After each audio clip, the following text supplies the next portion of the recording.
where the paper does get jammed in here. 9 times out of 10 it's purely in this position behind this blue bar.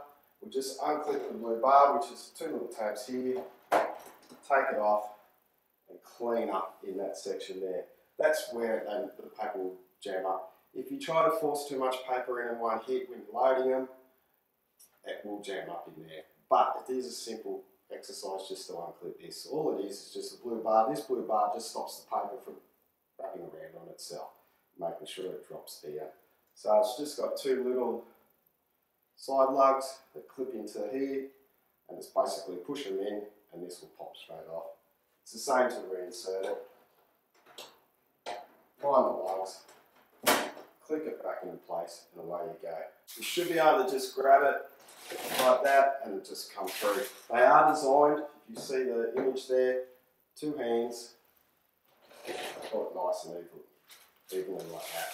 You shouldn't have to press it through.